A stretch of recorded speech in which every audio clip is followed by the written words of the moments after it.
कटियार जी, शुरुआत तो ये अब अखिलेश यादव की तरफ से ही हुई ना। संभल में आपको 1978 याद नहीं आया, होली के ही दिन हुआ था। तो अगर प्रिकॉशंस लिए जा रहे हैं, अगर सौहार्द की बात हो रही है, तो समाजवादी पार्टी को इतनी उलझन क्यों हो जाती है?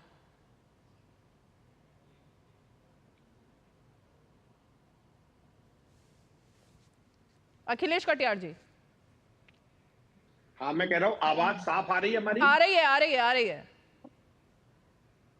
अच्छा, दो बातें रीमा जी जो आपने खड़ी की कि 1978 में हुआ था और उसको याद दिलाते हुए हमें नीति और नियत दोनों को हम अलग अलग तरीके से समझते हैं रीमा जी।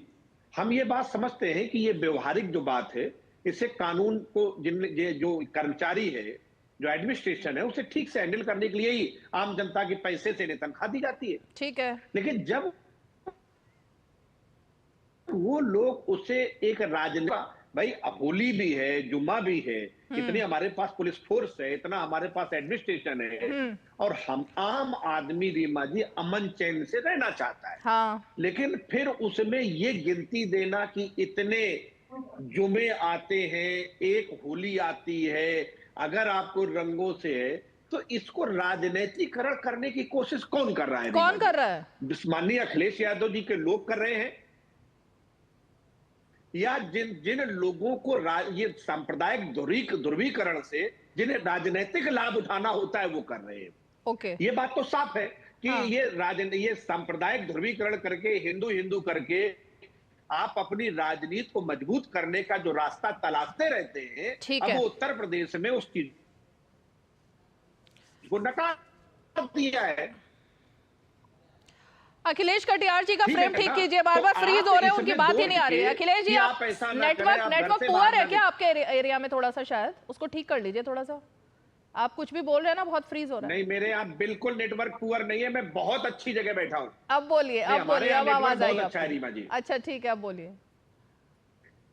ठीक है, मैं सिर्फ ये कहना चाहता हूं कि इस देश में एक ऐसा राजनीतिक संगठन है जिसको धार्मिक ध्रुवीकरण करने से ही जिसकी राजनीति चलती है, हिंदू मुस्लिम करने से ही उनकी राजनीतिक सफलता होती है। ठीक है, उनको तो ये सूट करता है रीमा जी। ये चैंपियंस ट्रॉफी जब भारत ने जीती, अरे सुनिए ना, अरे रुकिए, चैंपियंस ट्रॉफी भारत ने जीती और मऊ में जो हुआ, लोगों ने घरों में पत्थर फेंके हुए थे, एफआईआर में पूरा लिख करके आया है, और उसके बाद पत्थर फेंके गए, उसके बाद दंगे भड़के, उसके बाद जो कुछ हुआ वो भी सबको पता है। इसमें बीजेपी का तो कोई हाथ था नहीं मेरे ख्याल से।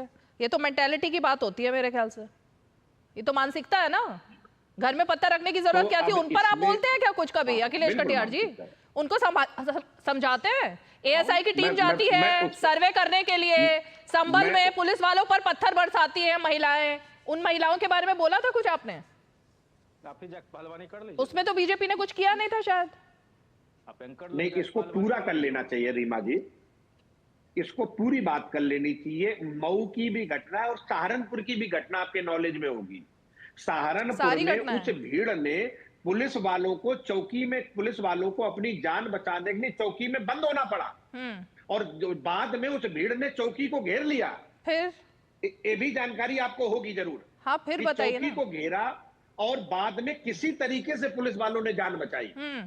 तो मैं सिर्फ ये कहना चाहता हूं कि भारतीय जनता पार्टी ने समाज को किस हद पे लाके खड़ा कर दिया है। ठीक है, जहां पे पुलिस वाले अपनी जान बचाने के लिए चौकी के अंदर ताला कुंडी लगा के बंद हो रहे हैं। अब पुलिस वाले अपना काम करते हैं तो अखिलेश यादव को वो भी पसंद नहीं आता, तेजस्वी यादव तब भी धमकी दे देते हैं। अब पुलिस वाले करें तो करे क्या?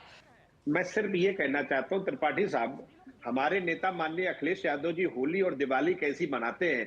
होली जो अगला आने वाला त्योहार है, हम आपको संभल क्या नाम है सैफई आमंत्रित करते हैं।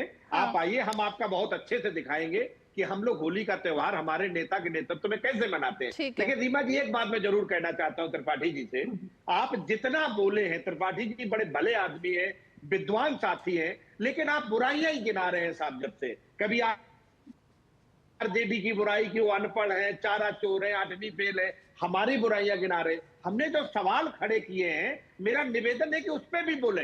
तो उसी पे तो बोले हैं वो।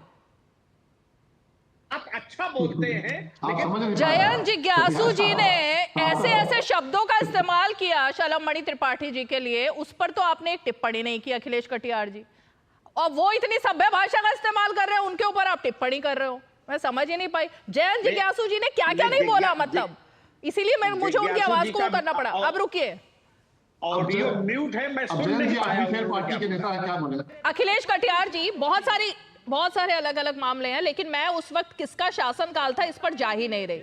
ऐसा क्यों होता है कि रामनवमी के दौरान ही सबसे ज्यादा दंगे हुए हैं यूपी में, या फिर कि सबसे ज्यादा दंगे होते हैं होली के समय, और उन सब पे अखिलेश यादव कुछ नहीं बोलते, ना आपकी पार्टी के नेता पूर्व वो भी कुछ बोलते थे?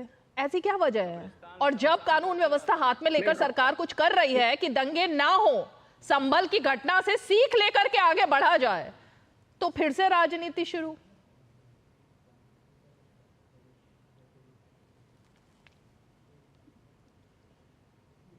बात करिए अभी ताजा जो बहराइच की जाना ना कि दंगे के पीछे कौन लोग थे, वो सब भारतीय जनता पार्टी के कार्यकर्ता और नेता थे जो शामिल निकले। उसमें वहां के विधायक ने खुल के बताया कि कौन लोग हैं।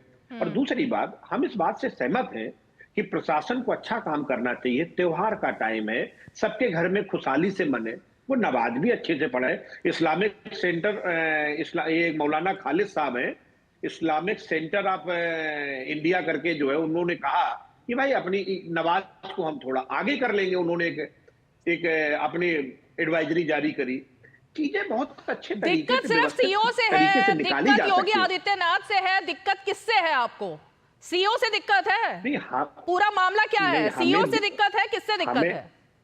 हमें उस मानसिकता से दिक्कत है जिस मानसिकता में ये माना जाता है कि हिंदू मुसलमान करते रहो, लोगों के इसमें उलझाए रहो, उनके हक अधिकार लूटते रहो और उनको अंधकार में डाले रहो। मुझे उस मानसिकता से दिक्कत है, वो मानसिकता ठीक नहीं है रीमा जी। ये पत्थरबाजों की जो मानसिकता है वो कौन सी मानसिकता है? पत्थरबाज, जो भी पत्थरबाज है गलत है। पुलिस तो उनको रोकेगा कौन? सरकार ही रोकेगी ना। सरकार रोकेगी। और कौन रोकेगा? अब सरकार रोकेगी तो भी आपको दिक्कत होगी। नहीं, सरकार अगर एडमिनिस्ट्रेशन पे अपना काम करती तो मुझे कहां दिक्कत है? तो वही तो सीओ कर रहे हैं भाई, और दिक्कत क्या है? सीओ ने और क्या किया? ये नहीं, सीओ ने जो किया है वो आज हम उस पर बहस कर रहे हैं। ये किया है उसने, वो 52 ये है, 1 ये है, 4 ये है, फिर वहां विधायक का बयान आ गया और ले दे के 10-5 दिन की एक राजनीतिक चर्चा उस मुहाने पे खड़ी कर दी और फिर हिंदू और मुसलमान शुरू हो जाता है। तो ये उन्होंने कर दिया भाई, ये बताने के आपको कि कितने जुमे आते हैं। लेकिन गलत तो कुछ गलत बोला क्या उन्होंने? 52 जुमे आते हैं ना ये, लेकिन इसमें गलत क्या बोला है? इसकी संख्या इसमें गलत क्या है? लेकिन दी जाती नहीं, कोई गलत नहीं बोला। हाँ रीमा जी, इसमें कुछ गलत नहीं है। जो आपकी जिम्मेदारी थी कि होली भी लोगों की अच्छी बन जाए, तो अभी होली मननी है बाकी। अखिलेश जी, अभी से क्यों आप ये सोच रहे हैं होली पर कुछ दंगा होने वाला है? अभी तो होली आनी बाकी है। उनकी अपनी नमाज वगैरह ठीक हो जाए। भारतीय जनता पार्टी के लोग ऐसा बयान दे रहे हैं रीमा जी। चलिए शलभ मणि जी जवाब देंगे। ओके, मैं तो आपके साथ उन ठीक है मुद्दों पे बात शलभ कर रहा मणि हूं। जी, ठीक है। Akhilesh ji, final comment. जी, मैं शलभ मणि त्रिपाठी साहब से ये जानना चाहता हूं कि जो आपने 2-3 बार पत्थरबाजों की बात की न्यूजीलैंड के हार पे, तो क्या अब न्यूजीलैंड के लोग भी इंडिया में आके पत्थरबाजी करने लगे हैं? मैं समझ नहीं पा रहा हूं कि आप किस पे उंगली उठाना चाह रहे हैं। मैं समझ नहीं पाई आपकी बात में तुक क्या था? आप मऊ में नहीं देख रहे हो क्या हो रहा है? क्या बोल रहे हो? मैं ये जानना नहीं, मैं समझ गया। तो क्या अब जो है भारत के जो मुस्लिम समाज के लोग हैं वो न्यूजीलैंड के तरफ की भी बात करने लगे, ऐसा कहना चाहते हैं आप? या ये कहना चाहते हो कि इंडिया की जीत उन्हें पसंद नहीं आती?